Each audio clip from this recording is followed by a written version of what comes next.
Bueno, muy bien. ¿Cómo vamos? ¿Bien o para qué? ¿Cómo te acabo de ir?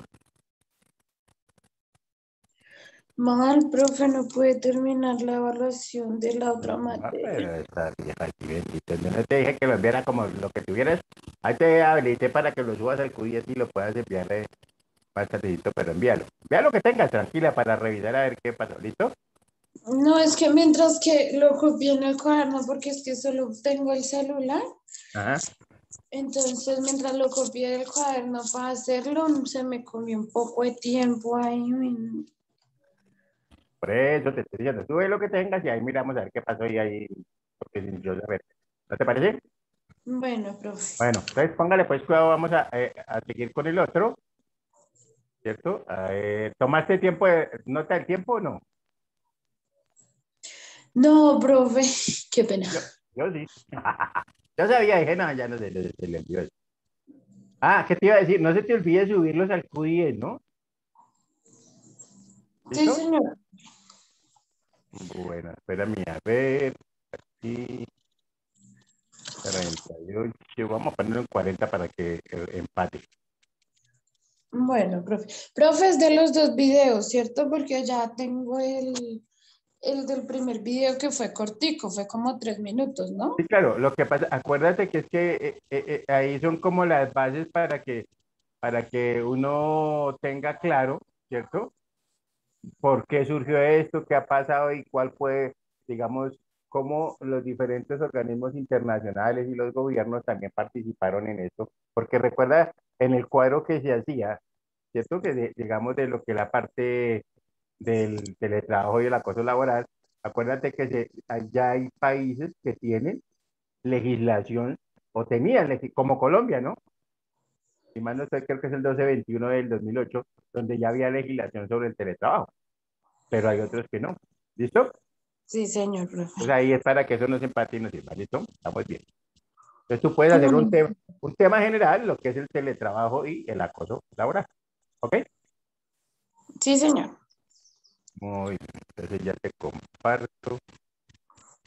¿Quién compartiste mi edición? Y esta musiquita.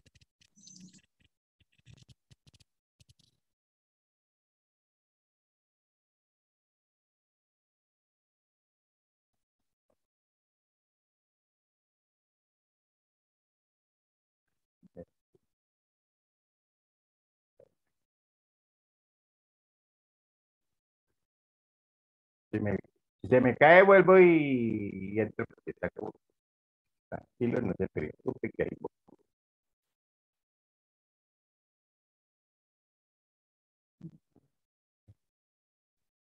¿Ya estás viendo mi pantalla? Todavía no, profe. Ya. Ok, te recuérdate de toda de la normatividad iberoamericana, que vamos a colocarlo aquí 2 3 minutitos más, pero para que lo paremos. ¿Listo? ¿Me dices qué tal el sonido? No hay una legislación federal al respecto. Bien, profe.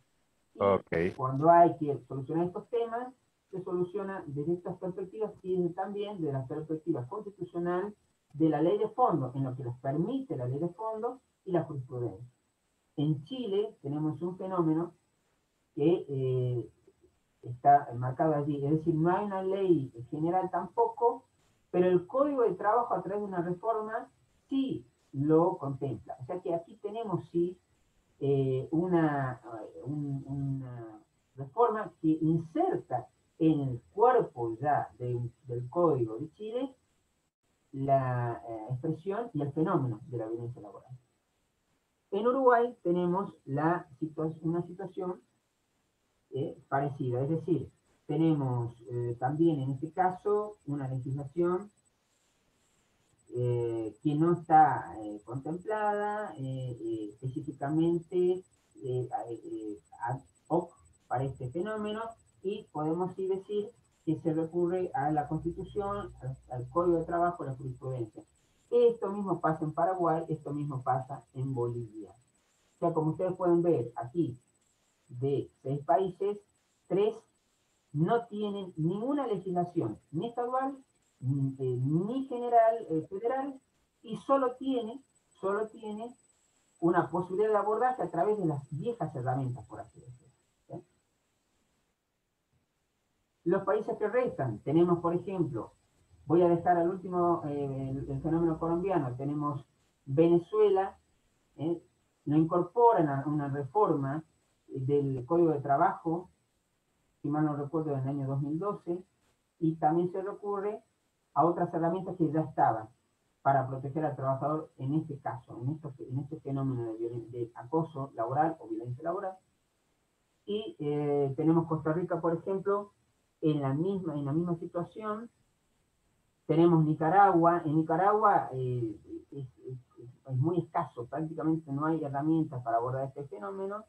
En México tenemos un abordaje a través de la reforma del Código de Trabajo, ¿sí? Y en Ecuador tenemos un abordaje de la violencia laboral o el acoso en el mundo del trabajo a través de los viejos elementos, la Constitución, el Código de Trabajo y la jurisprudencia. Colombia tiene una ley federal específica para la violencia laboral. Entonces, como ustedes pueden ver aquí, ya lo vamos a analizar, Colombia está muy bien posicionado a ese respecto. El acoso y el teletrabajo. Entonces, la normativa que une estos fenómenos, podemos así decir, es el convenio OIT 177, que ratificaron 10 países, entre ellos de la región únicamente Argentina, y el convenio 190. El convenio OIT 177 de trabajo a distancia establece que hay que proteger al trabajador y garantizar la indemnidad a su integridad psicofísica de la misma manera que un trabajador normal, ordinario, si se quiere, el trabajador regular. ¿Cuáles son las manifestaciones de este fenómeno?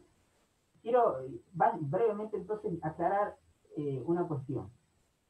No si bien todo fenómeno de acoso o hostigamiento laboral es violencia, no toda violencia es acoso. El acoso o hostigamiento se ha entendido como una violencia ejercida de modo sistemático, permanente, a través de medios mucho más sutiles que la violencia física, que tiene por objeto principalmente excluir al trabajador de su puesto de trabajo, sea a través de un desgaste que produzca la renuncia de este, o por qué no, una enfermedad y posterior abandono del puesto de trabajo, o sea a través de un despido indirecto del trabajador que ya no tolera la situación, o bien una presión tal que lleva a un despido por incumplimientos, entre comillas, del trabajador frente a objetivos incumplibles, ¿no?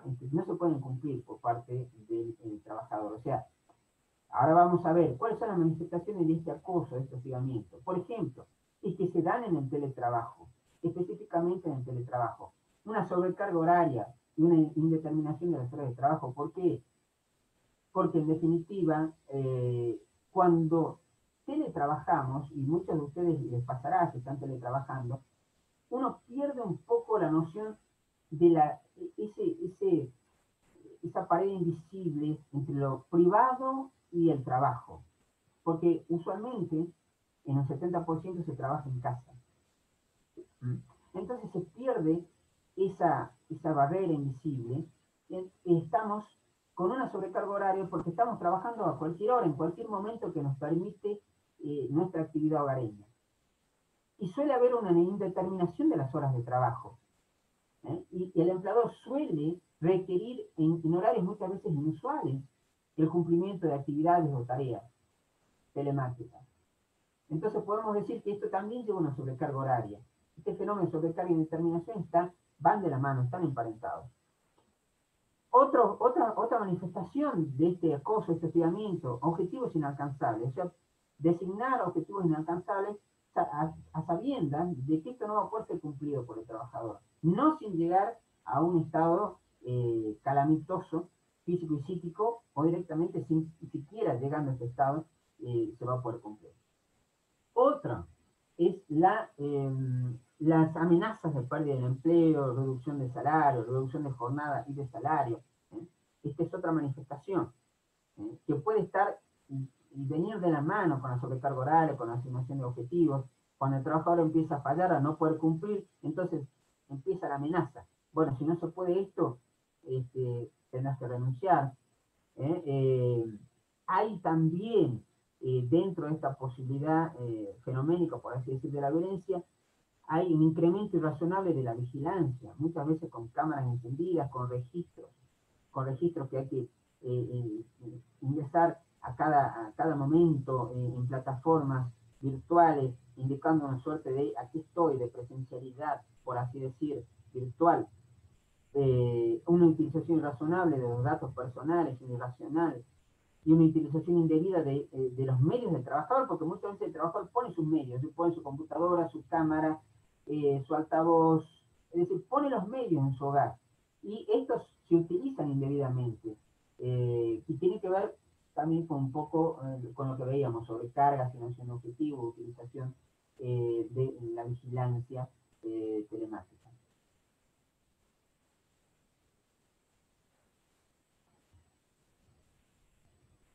Bueno, ¿cuáles son las consecuencias de este hostigamiento? Hay muchas, es decir, esto es solamente a modo de panorama, hay muchísimas. Se puede, inclusive el hostigamiento laboral grave puede ocasionar, se ha estudiado la situación, hasta suicidio. Por eso se entiende que es un riesgo psicosocial. Esto lo podremos abordar en otro momento, no van a dar los tiempos. Se ha llegado a enfermedades graves con motivo del hostigamiento laboral, ¿sí? Pero algunas de las consecuencias, con las características propias del teletrabajo, el aislamiento, porque el teletrabajo se hace usualmente de modo solitario, ¿sí? Entonces, el aislamiento, que, que ya de por sí puede generar la propia violencia, se acentúa con el medio telemático. ¿Sí? Esto es un fenómeno complejo, porque el aislamiento, y todos lo estamos viviendo en estos días, trae muchas consecuencias muy graves para algunos organismos y algunas chiquis más y para otros menos. Por supuesto, no todos respondemos de la misma forma. Estrés es el otro, ansiedad, ataques de ansiedad, ataques de pánico, depresión, desvalorización. Y la ansiedad, por ejemplo, y el estrés, se ven acentuados ya de por sí por los medios telemáticos, y que tiene de base un hostigamiento laboral, trae consecuencias nefastas realmente. El solo hecho de utilizar un medio telemático permanentemente durante muchas horas del día, muchos les pasará en estos días, genera ansiedad, genera estrés y en algunos casos genera hasta adicción al propio medio. Y eso podríamos, a futuro podría decirse, en el teletrabajo, que sería una contingencia que podríamos luchar los laboralistas para que las aseguradoras de riesgo de trabajo, los agentes de riesgo de trabajo cubran como enfermedad profesional. Conclusiones. Las conclusiones, como ustedes vieron, los países que han de alguna manera regulado más este fenómeno son Brasil, Brasil, Colombia y Argentina. Brasil, Colombia,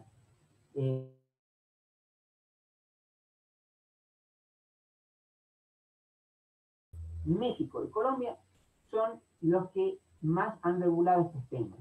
Argentina vendría en un cuarto lugar. Hay que destacar la labor de Colombia, tanto para regular el teletrabajo como para regular el fenómeno de violencia, con legislación federal y específica al respecto.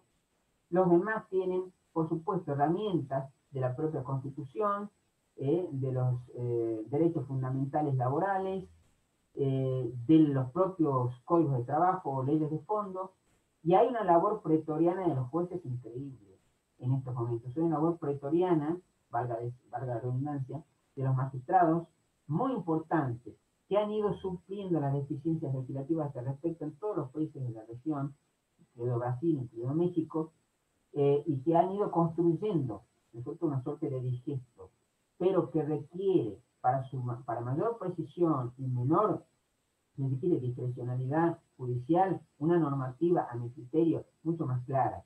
Las normativas OIT, el convenio 177 y 190 son fundamentales y debieran ser aprobados, ratificados por los países, por todos los países de la región, en un plazo no muy prolongado, y en virtud de esta situación que estamos viviendo. Hoy leí un artículo, los tiempos, no es que el coronavirus va a modificar la historia, sino que va a acelerar la historia, y debemos entonces acelerar los procesos y mecanismos normativos.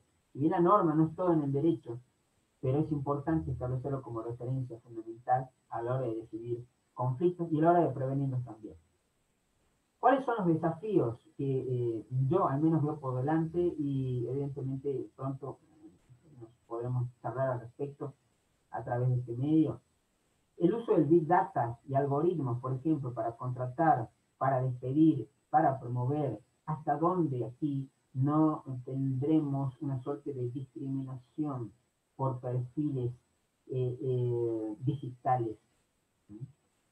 Y la discriminación es otro fenómeno violento, es también violencia, la discriminación es también violencia. Conforme al convenio 190 la discriminación es violencia. Entonces aquí, hasta dónde el fenómeno del Big Data, por ejemplo, no va a poder permitir una empresa predecir ciertas cuestiones, determinar ciertas cuestiones a la hora de contratar, de despedir, de regular el desempleo. Y hasta dónde esto podrá, de alguna manera, estar dentro de los límites aceptables o no, de la discriminación y del fenómeno, sobre todo de discriminación por cuestiones ideológicas, cuestiones raciales, de sexo, religión, etc. Porque todos estos datos van a estar disponibles, están disponibles ya para las empresas. También otra cuestión, las contrataciones clandestinas, la tercerización. ¿Qué pasa con los smart contracts? Eso es toda una temática en materia laboral, se podrán utilizarse o no. Los smart contracts son contratos que se van a autorregular a través de las blockchain, de cadenas de autofidelidad, por así decir, que ya hay posibilidad en Argentina de hacer smart contracts y en la región hay muchos países que tienen esa posibilidad, Brasil uno de ellos, México, entiendo yo también. Va a precarizar este vínculo, va a permitir un mayor control. Este control será violento dentro de lo que podemos decir que es una violencia sofisticada, ultra sofisticada. El rastreo, el monitoreo de la producción que se va a poder hacer en tiempo real, en vivo. Esto hasta dónde los límites se van a poder correr en materia de vigilancia, en teletrabajo, hasta dónde se va a poder hostigar al trabajador desde esa situación de rastreo y monitoreo permanente. No nos olvidemos que inclusive nuestros celulares tienen geolocalización. Hoy una empresa puede saber dónde está un trabajador ubicado, inclusive dónde dentro de su casa. Y esto de la cultura always on, es decir, que el trabajador esté siempre disponible, hasta donde esto está moralmente, legalmente, jurídicamente permitido. Muy bien, me despido con una frase de Plutarco. Una autoridad que se funda en el terror, en la violencia, en la opresión, es al mismo tiempo una vergüenza y una injusticia. Creo que en los tiempos que corren esto debemos tenerlo muy presente. Quiero agradecer nuevamente por su preciosa, digna atención y agradecer principalmente a Julieta Barroso, quien ha ayudado fundamentalmente para esta transmisión en mi caso y sin la cual esto no hubiera podido ser posible. Gracias y bueno, pasamos entonces a las preguntas a disposición de ustedes. Muchísimas gracias, profesor, por esa interesante exposición. Gracias. Bueno, vamos entonces a pasar a la ronda de preguntas y respuestas. Y hay algunas formuladas desde YouTube y aquí en el aula virtual de Zoom. Pero antes de dar paso a esta ronda, los invitamos a que se suscriban al canal de YouTube de Universitas y activen la campanita para que se enteren cada vez que inicie una transmisión en vivo de las videoconferencias de acceso gratuito que ofrecemos. Por otra parte, los invitamos a que se unan al canal, al grupo en Telegram, Jueves de Videoconferencia. El enlace ya lo tienen copiado por acá en el chat y recibirán directamente información sobre las videoconferencias de acceso gratuito. Y queremos recordar las videoconferencias que tenemos planificadas para el resto de la semana. El día de hoy, en la sección también Jueves de Videoconferencia, a las 6 de la tarde hora Venezuela, tendremos a la doctora Marta Monsalves de Colombia, quien nos va a hablar sobre la suspensión de los contratos de trabajo y sus efectos jurídicos en el marco de esta pandemia. El día de mañana, a las 11 de la mañana, hora Venezuela, tendremos el tema gobernabilidad de los datos y la información tratada por el doctor Roberto Jun Cavalieri. Y a las 4 de la tarde, hora Venezuela, José Ángel Pisano nos va a hablar sobre marketing para despacho de abogados. Bueno, ahora sí, también le damos un saludo al doctor Carlos Toselli de Argentina, que se encuentra por ahí conectado. Muchísimas gracias, doctor, por estar acá con nosotros. Y hay una primera pregunta desde YouTube, la formula Gabriela Paz de Paraguay. Buenos días, profesor.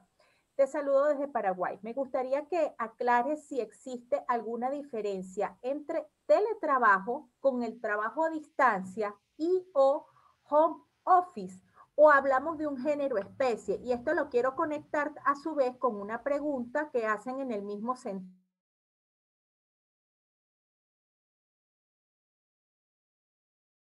Argentina, teletrabajo y trabajo a domicilio son sinónimos, o cuál es el género y cuál es la especie. Adelante, profesor. Bien, en principio este fenómeno nace el teletrabajo como una especie de trabajo de distancia. Y digo en principio porque probablemente tome aristas tan particulares que por qué no se transforme en un género en sí mismo. Pero esto a futuro, hoy en día, la legislación en Argentina en particular no contempla el teletrabajo, no existe una ley federal del teletrabajo y hay muy pocas provincias que lo regulan.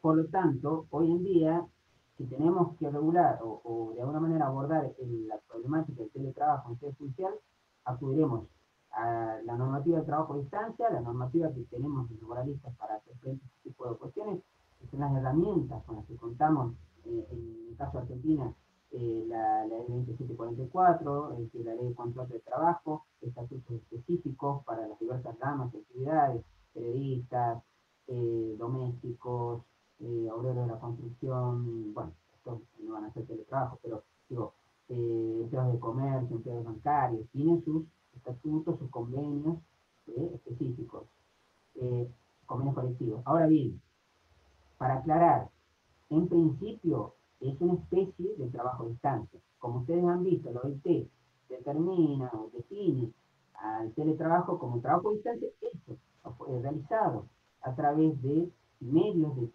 telemática, telecomunicación. Muchas gracias, profesor.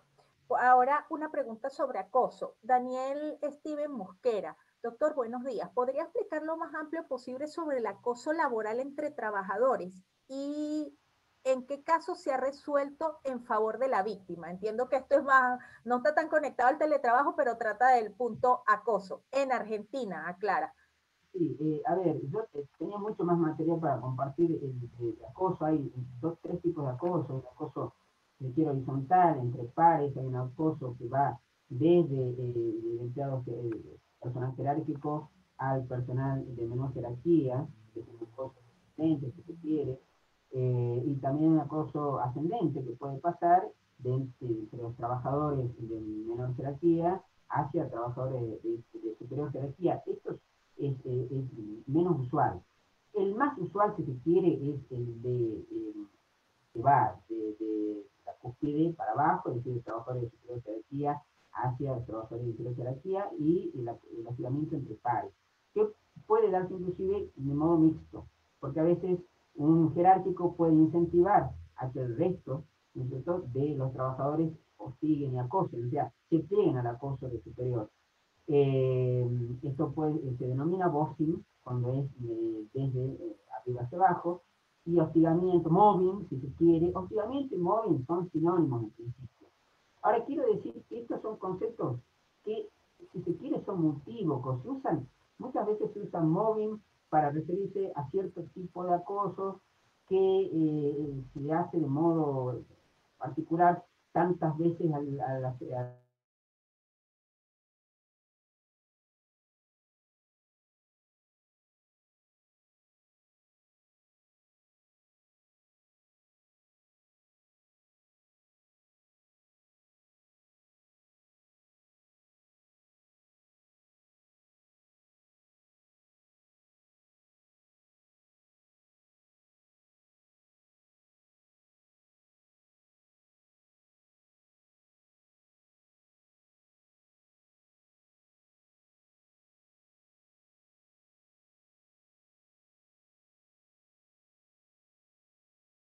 Profe, se pausó.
Hola, ¿me escuchas? Hola, profe, te fuiste un buen rato. No, me parece que fue que se cayó el internet, que yo no le dije que están arreglando y me tocó meter el celular otra vez, porque qué más hacer. La corté hace rato. ¿Ya está viendo mi pantalla? No. No, señor, profe. Estamos en la respuesta, es que sí me parece interesante los argumentos ahí, entonces espérate otra vez. Acá con este celular, a ver qué pasa. Ahora sí, lo veo.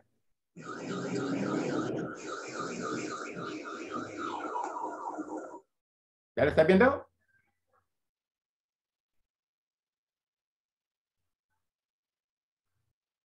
Ya se ve, profe. Ok, espera, a ver. Creo que estábamos aquí con... Espérate, que es que estoy... Ahí está. El hostigamiento entre pares, que puede darse inclusive de modo mixto, porque a veces un jerárquico puede incentivar a que el resto ¿Está bien eso, bien? de los trabajadores hostiguen y Sí, acosen, señor, ya, profe. se Profe, ¿lo peguen al puedes acoso del atrasar un superior. poquitico? ¿Cómo, amor? ¿Lo puedes atrasar un poquitico? Poquito. Fíjese ahí. Paraguay. Buenos días, profesor. Te saludo desde Paraguay. Me gustaría que aclares si existe alguna diferencia entre teletrabajo con el trabajo a distancia y o home Gracias, office, profe. o ¿Ahí está hablamos de un bien? género especie. Y esto lo quiero conectar a su vez con una pregunta que hacen en el mismo sentido. Gerardo Nieto Quintero, desde San Cristóbal, Venezuela. Según la ley argentina, teletrabajo y trabajo a domicilio son sinónimos, o cuál es el género y cuál es la especie. Adelante, profesor. Bien, en principio este fenómeno nace el teletrabajo como una especie de trabajo de distancia. Y digo en principio porque probablemente tome aristas tan particulares que por qué no se transforme en un género en sí mismo. Pero esto a futuro, hoy en día, la legislación en Argentina en particular no contempla el teletrabajo, no existe una ley federal del teletrabajo y hay muy pocas provincias que lo regulan.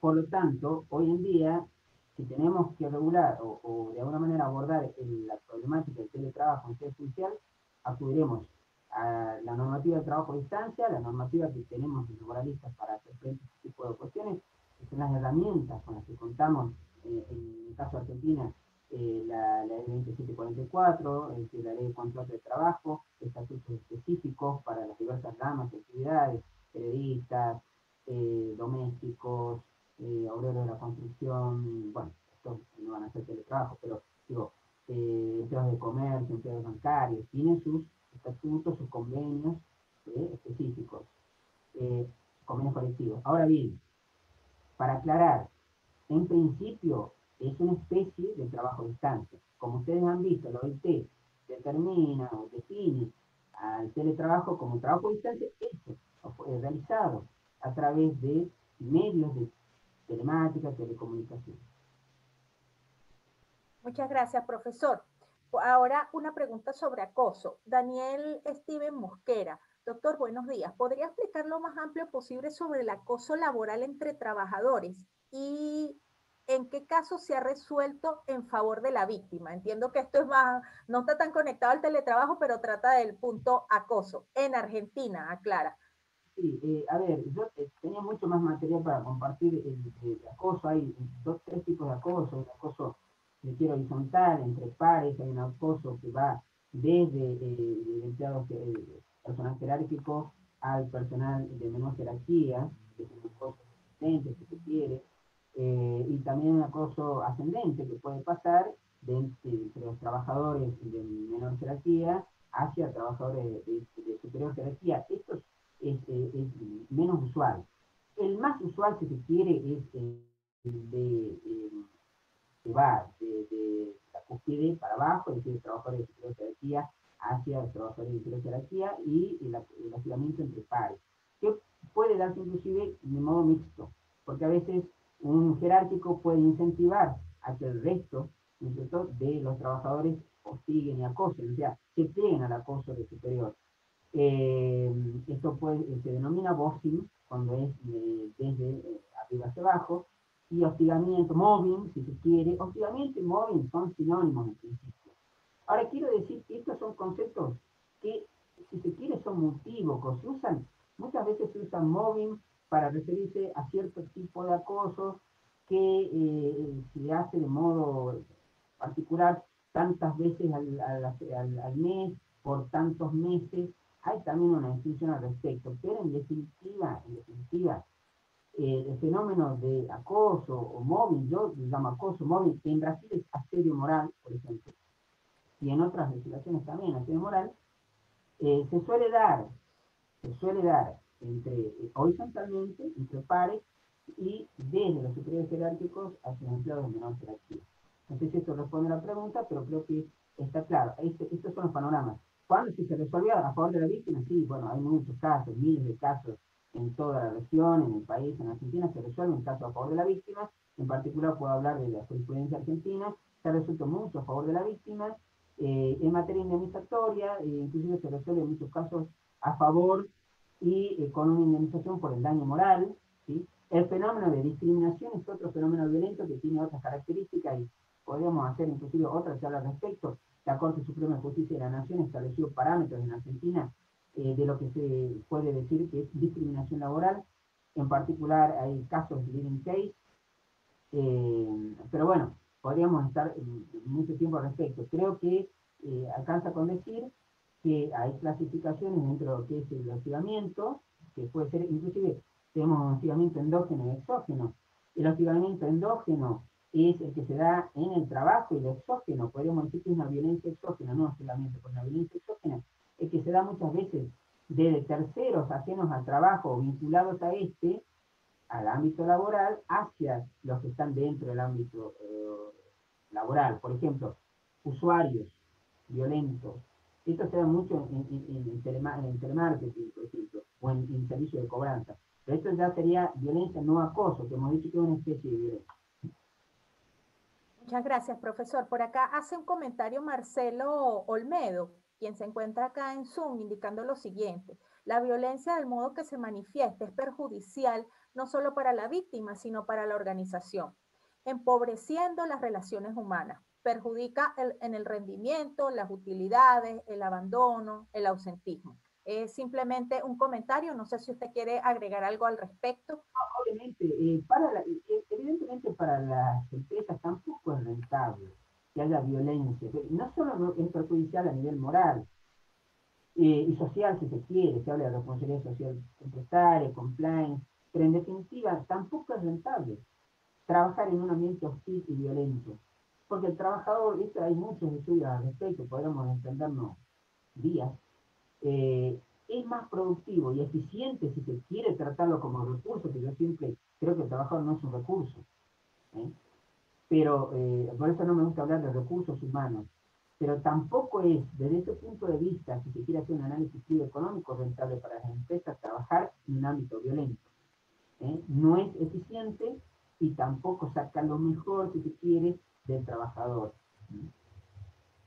Muy bien, gracias, profesor. Gabriela Paz hace otro comentario desde Paraguay a través de YouTube. ¿Cómo cree usted que se podría cubrir o proteger a los trabajadores de las consecuencias o enfermedades que ocasionen los medios telemáticos? Además de lo comentado de la seguridad social, ¿cómo la seguridad social puede saber que esas enfermedades son ocasionadas por el teletrabajo? Sería bastante complicado en un juicio poder probar eso solo con un perito o psicólogo.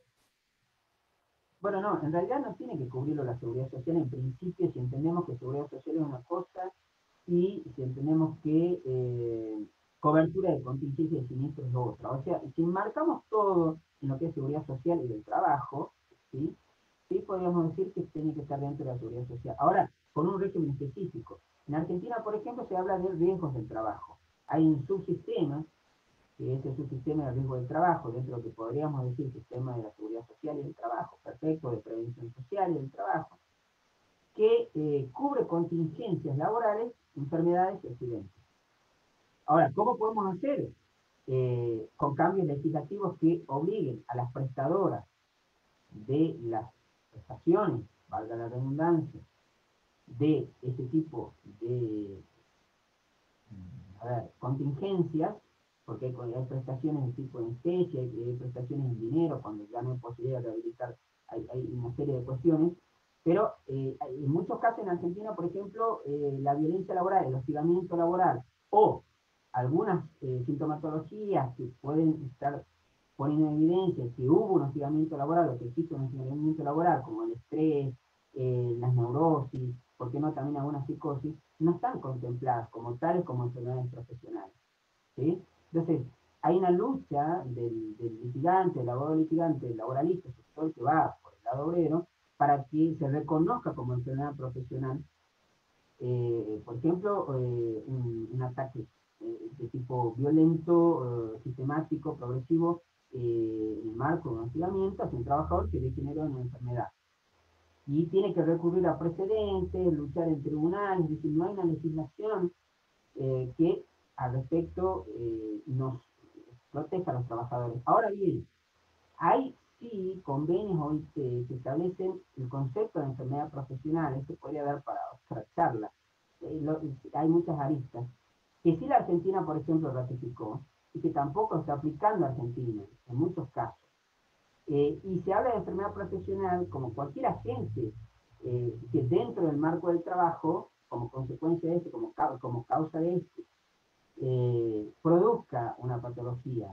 Entonces aquí podríamos tener una respuesta. La OIT ha sido muy sabia en la regulación de estos fenómenos, pero cuesta a los países de la región al menos, por qué no decirlo del mundo, adoptar la normativa internacional. Porque además es un mecanismo un tanto burocrático, pesado, para poder adoptarlo. Entonces este mecanismo también podría, ¿por qué no poder ser revisto? ¿No? Muy bien, gracias, profesor. Por acá, Génesis Uribe, quien se encuentra en Zoom, hace el siguiente comentario. Igual al empleador debería ver el área donde el trabajador va a desempeñar sus labores mediante teletrabajo. Y creo que también se pudiese firmar una nueva notificación de riesgo con respecto al nuevo puesto de trabajo. Bueno, esto suponiendo a alguien que trabaja bajo condiciones normales y pasa ahora a teletrabajo. ¿Qué opinión tiene sobre esto? Bueno, mire, acá hay una cosa que no quiero dejar pasar esta pregunta sin hablar de un tema en particular. Hay una diferencia abismal entre lo que es el trabajo no registrado y el trabajo registrado. ¿Sí? ¿Estás Entonces, escuchando el bien? trabajo no registrado encuentra una desprotección total, al menos en la legislación argentina y entiendo que en la mayoría de los países. No hay tampoco mecanismos eficientes de registro. Entonces, el trabajo no registrado, francamente, no tiene ninguna protección. Y con trabajo no registrado me refiero no solo al trabajo, lo que llamamos en Argentina totalmente en negro. ¿Sí estás escuchando bien?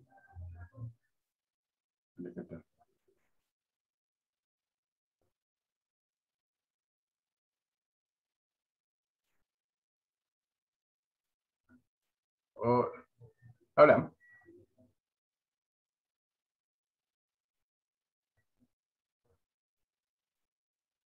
Dime, profe. ¿Sí estás escuchando bien? Es que no sé, no, o no, no. Sí, señor, pues a veces como que se le va la señal y vuelve, pero sí, ahí se Ah, alcanza a bueno, escuchar, profe. no, es que dije, voy a mirarla porque como aquí se me, como me salió un mensaje, entonces ahí sigo. ¿Está bien Clandestino, ahí, sí, cierto? sino también el Sí, trabajo señor, parcialmente profe. registrado. Ok. ¿Sí? Aquí en el trabajador se lo registra por 4, el trabajo 8 horas, o se lo registra con una categoría inferior, o un salario inferior. También al trabajo efectuado a través de formas fraudulentas. Por ejemplo, locación de servicios, autónomos, aquellos empleadores que hacen firmar, ¿no es cierto?, que hacen registrar al trabajador como trabajador autónomo para darle el puesto de trabajo, que en definitiva tiene una relación de dependencia muchas veces mucho más intensa que un trabajador dependiente normal, en fin. Entonces, todo este subgrupo de trabajadores que es importante, porque fíjese, yo hace poco escribí un artículo sobre coronavirus y despidos, y hay un informe donde muy prestigioso Argentina Clarín, que dice que el 70% de los trabajadores al año 2018 estaban sin registro. Entonces, un 70% de una economía, por así decir, laboral informal. Entonces, si tenemos en cuenta esta situación, que yo creo que no debe ser muy diferente en otros países de la región, estamos ante una situación grave. Entonces no es lo mismo un trabajador con registro, que tiene un RT, inclusive el abogado puede pelear desde otro ángulo esta situación, reclamar al RT, tiene otras herramientas, que a un trabajador no registrado. Un trabajador que a lo mejor trabaja home office, y aquí también debo decir que home office es lo mismo que el trabajo en casa, que un trabajador que trabaja home office con un contrato de locación de servicio, un contrato informal, que lo tiene como trabajador autónomo, que si tiene un problema en el trayecto, porque inclusive en el trayecto del lugar que el trabajador elige para realizar sus tareas, se entiende que hay, que puede haber, que hay, digamos, se contempla en la normativa del teletrabajo, se contempla. Entonces, ¿qué puede pasar con ese trabajador que es autónomo? ¿Cómo hace para reclamar? Tiene que ir a un juicio en el que tiene que probar primero el vínculo de dependencia, con todo lo dificultoso que eso es, porque además hay una cuestión, va a trabajar a puertas cerradas. ¿Cómo va a poder probar? Y es una cuestión procesal interesante, que hubo trabajo a distancia en su casa para una empresa enorme. Si se trabaja en sus casas, salvo que traiga 3 o 4 personas cada vez que prenda su computadora y diga, ustedes son testigos que yo trabajo, o sea, se entiende aquí hay muchas dificultades procesales. Entonces, bueno, un poco para el panorama esto también da para hablar mucho al respecto, ¿no? La procesalidad, la eficacia de las herramientas en los procedimientos de cada país para este fenómeno. Y a propósito de eso, doctor, el problema de la prueba. Si muchas veces se puede presentar el problema para demostrar el trabajo que se hace ya desde casa utilizando las TIC. Ahora, ¿cómo demostrar que te están acosando, que te están hostigando? Ese es otro detalle. ¿Qué opina al respecto? Exacto. Sin embargo, ahí, miren, yo tengo 20 años de abogado laboralista y debo decir que la problemática de la prueba es de enorme complejidad y se resuelve un litigio ahí. Entonces, por más teoría que hagamos, por más doctrina que hagamos, por más libros que publiquemos, si no se puede probar un vínculo laboral, todo esto no tiene entidad en la realidad de los hechos. Entonces, el hostigamiento ya de por sí es difícil. Ahora, en lo telemático yo diría que podríamos abrir una pequeña brecha, porque lo telemático de posibilidad efectiva a favor del trabajador, porque lo telemático deja huellas, deja registros, hay IP, hay huellas, hay emails, puede haber amenazas veladas en los emails, hay WhatsApp, hay reuniones que se pueden grabar, es decir, quizás aquí abrimos una pequeña ventajita, una pequeña ventanita para el trabajador en cuanto a prueba, pero el trabajador va a tener que saber gestionar los elementos para poder guardar esa prueba, y no todos los trabajadores también lo pueden hacer.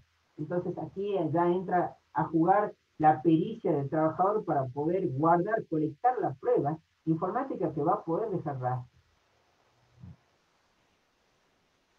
Así es, y seguramente toda esa prueba luego sometida a algún peritaje por expertos, ¿no? Para determinar que efectivamente son reales. La verdad que los peritajes van a cobrar enorme importancia y acá vamos a tener que ver que los peritos también sean de la pericia, para decir, pertinente, porque si vamos a trabajar con herramientas sofisticadas que van a permitir a la empresa quizás borrar muchos datos y muchos rastros, el perito va a tener que ser de alta sofisticación también para poder acceder a ese tipo de cuestiones a pesar del trabajo de eliminación, ¿sí? Que pueda hacer una empresa o el empleador. Entonces acá también la pericia, los peritos van a tener que ser muy sofisticados, muy entrenados, valga decir, que van a tener que ser peritos que van a tener que superarse día a día. muchas gracias, doctor. Y bueno, por acá tenemos lo que parece ser el último comentario que lo hace Marcelo Olmedo, que indica lo siguiente: no esperemos a una legislación específica. Como letrados, pongamos en marcha los mecanismos, las herramientas, al menos para poder dejar un precedente, hasta que el legislador ponga en una ley el convenio de la OIT. El derecho es una herramienta, pero debe abordarse interdisciplinariamente e instalar la educación como medio de llegar como este espacio. Muchas gracias, Marcelo, por tu comentario. Profesor, ¿tiene algo más que agregar sobre este último comentario? Bueno, sí, de hecho se hace. O sea, los abogados nos encontramos frente a esas cuestiones complejas le puedo asegurar que hacemos muchas veces que ejercen el derecho laboral, enseñan también el derecho laboral, pero en el ejercicio profesional se nota mucho esta dificultad del profesional y la pericia del abogado para encontrarle mil vericuetos de poder llegar a un puerto. Esto se hace. O sea, evidentemente nadie se queda esperando la normativa, si no, no habría posibilidad de tribunales, no habría posibilidad de reclamar, nadie se queda esperando la normativa. Se trabaja, pero ¿qué pasa? Cuando se trabaja sin normativa, se deja muchas veces al voluntarismo judicial, ¿sí? La determinación que van a cambiar de acuerdo al tribunal, de acuerdo al juez, y esto no es bueno. Entonces, como ningún juez puede obligar a otro a adoptar su posición, ni siquiera en muchos casos, por ejemplo, en el caso de la justicia argentina, la Corte Suprema no es tribunal de casación en materia laboral, y aun cuando sus fallos sean referentes, no son obligatorios legalmente para los tribunales inferiores, si bien usualmente se sigue la doctrina de la Corte Suprema de Justicia de la Nación. En materia laboral hay muchas cortes que no son de casación. Entonces, no hay tribunales que puedan obligar a otros en muchos casos, y esto ¿en qué queda? En una difuminación de conceptos, de determinaciones, que para un tribunal sí, que para un tribunal no, que para el juez 6 sí, que para la Cámara, la Sala 10 sí, para el 10 no, que tiene este criterio, el famoso criterio judicial. Esto no es bueno para el justiciable. Lo que es bueno para el justiciable es tener reglas claras. Ahora, si tenemos reglas claras, por supuesto, siempre un ámbito de determinación judicial que, como un profesor decíamos siempre en filosofía del derecho, es un salto al vacío. El juez siempre hace un salto axiológico, hace un salto valorativo más allá de la norma. En algún momento se la juega, por así decir. Hay un criterio de justicia. La norma no se puede aplicar. Yo no soy partidario como Kelsen de que el derecho es norma. Yo creo como Cosio que el derecho, Cosio, gran jurista argentino, derecho es conducta, ¿sí? Y si se quiere son dos prismas, de dos caras, como dice Vibur, de un mismo fenómeno. El derecho tiene esta multiplicidad de caras, pero sí decir que para que haya reglas referentes claras, es necesario que el legislador, como decimos aquí en Argentina, se ponga las pilas, que legisle, porque las herramientas están, porque las normas internacionales ya están en vigor, porque la OIT ha hecho un trabajo serio al respecto. No solo con los convenios, sino también con muchas recomendaciones, labor de comité de expertos, en fin. Entonces, mi último comentario es para los que ejercen el derecho del trabajo desde cualquier ámbito, son operadores del derecho, que propiciemos que el legislativo dicte herramientas claras de teletrabajo, que es un fenómeno que hoy estamos viviendo en carne propia y en carne viva, por así decir, y el hostigamiento laboral, que tampoco es un fenómeno nuevo, que es un fenómeno de vieja data, que hoy tiene visibilidad, pero que no comenzó ni hace 30 años, ni hace 40 años, ni hoy. Comenzó con la primera manifestación laboral del hombre.